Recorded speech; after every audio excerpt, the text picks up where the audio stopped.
Welcome to Vedhigai. Sriram Jayaram Jaya Jayaram. கதை கதையாம் காரணமாம். இன்றைக்கி என்ன கதை சொல்ல போகிறேன்? நேற்றுக்கு சிட்டுக்குருவி சொன்னேன் இல்லையா, இன்றைக்கி திடீர் ஜோசியம் சொல்ல போகிறேன். திடீர் ஜோசியம்னா ரொம்ப நல்லா இருக்கும். இந்த கதை ஜாலியாக இருக்கும், கேளுங்க சரியா? ஆனால் நீங்கள் கமெண்ட்ஸ் போடணும் மறக்காமல்.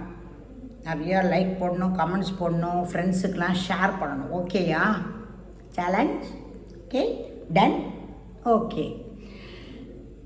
திடீர் ஒரு ஊரில் ஒரு ஏழை பாவம், அவருக்கு நிறைய குழந்தைகள், எக்கச்சக்கமாக குழந்தைகள் பாவம், நிறைய குழந்தைகள், 20-25க்கு மேலே குழந்தைகள் வீட்டில். அது என்ன பண்ணுன்னு தெரில, போய் வேலையே இல்லை பாவம் அவருக்கு. போய் வேலையை போய் பார்த்துன்னு போ அப்படின்னு சொல்லிட்டு அவரோட ஒய்ஃப் அனுப்புகிறான். சரி, இன்னும் போய் பார்த்துன்னு வரான், கிடைக்கல வேலை. வெளியில் வந்து இப்படியே உட்காந்துருக்கான். உட்கார்ந்த உடனேயும் அந்த அம்மா வீட்டில் இருக்கிறவங்களுக்கெல்லாம் தோசை வைக்கிறான். சொர்றேன் சொன்னு தோசை வைக்கிறான். இவனுக்கு பொழுது போகலை, இவன் மாட்டுக்கு தோசை அப்படி எண்ணின்னு இருக்கான். 1 2 3 என்றால் 108 தோசை பார்க்குறான். பார்த்து முடிச்சுட்டு தோசையை சுட்டு முடிச்சுட்டு வெளியில் வந்து பார்க்குறான். ஏன் இவர் உட்காந்துருக்காரு, சாப்பிட கூப்பிடல, ஏங்க வாங்க சாப்பிடுவாங்க அப்படிங்கிறான். வேலை கிடச்சிதா அப்படிங்கிற. இல்லைம்மா ஒன்றும் கிடைக்கலம்மா. சரி கவலைப்படாதீங்க, நம்மளுக்கு தெய்வம் இருக்குது, கவலைப்படாதீங்க அப்படின்னு சொல்லிவிட்டு அவனை உள்ளுக்குள்ளே கூப்பிட்டு சாப்பாடு போடுறதுக்கு வந்து உட்காந்து வைக்கிறா, தோசை போடுறதுக்கு. ஏய், நீ எத்தனை தோசை வார்த்தை தெரியுமா, நான் சொல்லட்டுமா அப்படிங்கிறான். உங்களுக்கு எப்படி தெரியும் சொல்லுங்க பார்க்கலாம் அப்படிங்கிறா. நீ 108 தோசை வார்த்துருக்க. அப்படியா அப்படின்னு சொல்லிட்டு இப்படி எண்ணி எண்ணி எண்ணி எண்ணி போடுறா. ஆமாங்க 108 தோசை இருக்கே. ஐயோ, உங்களுக்கு எப்படி தெரியும்?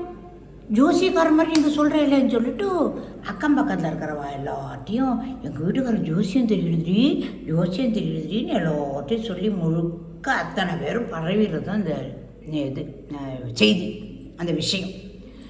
பரவினோடனையும் அங்கே ஒரு கழுதை, அதாவது டோபி சொல்ல வெண்ணானில் கழுதையில் மேலே வச்சுன்னு போவான் இல்லையா, துணியெல்லாம் துவைக்கிறதுக்கு ஆற்றுக்கு. அந்த கழுதைக்காரன் அந்த அவனுக்கு தோபிக்கு தெரிய வருது.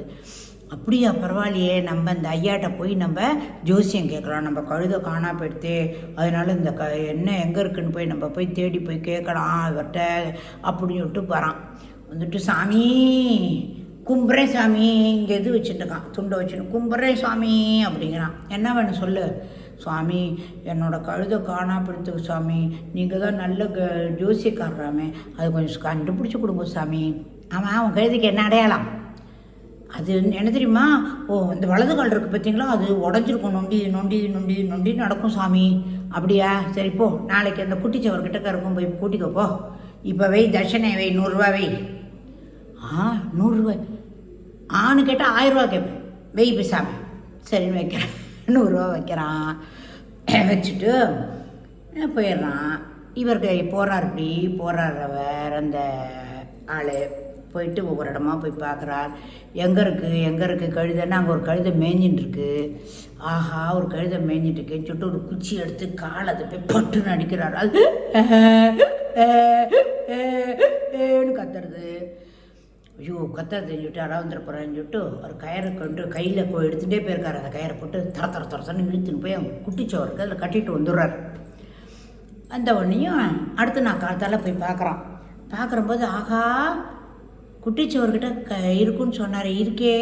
ஐயோ, பெரிய ஜோசியக்காரர் தான் இவர் சொல்லிட்டு ஊர் முழுக்க அது பரவிடுறது இந்த செய்தி. சரியா?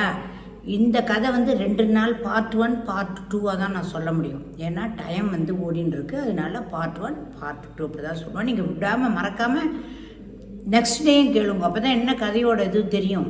நீங்கள் முதல் நாள் போட்ட பதிவில் பார்ட் 1 பார்த்தேன், லட்சணா பையன் சமத்தா. பார்ட் 2ல் கம்மியாக போகிறேன், இல்லை பார்ட் 2ல் நிறையா பார்க்குறேன், பார்ட் 1ல் கம்மியாக, அந்த மாதிரிலாம் பார்க்காம பார்ட் 1ல் பார்க்குறோம். பார்ட் 2 கண்டிப்பாக பார்த்தா தான் உங்களுக்கு கதையோட அந்த தத்துவம் புரியும். சரியா?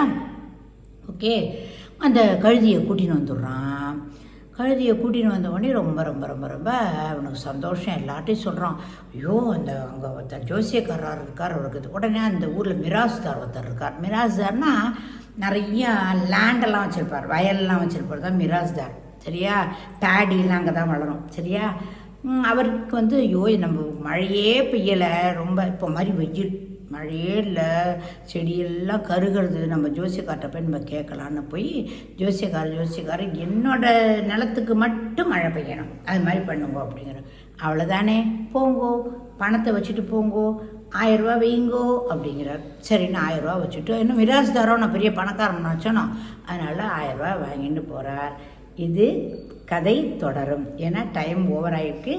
பை, நன்றி.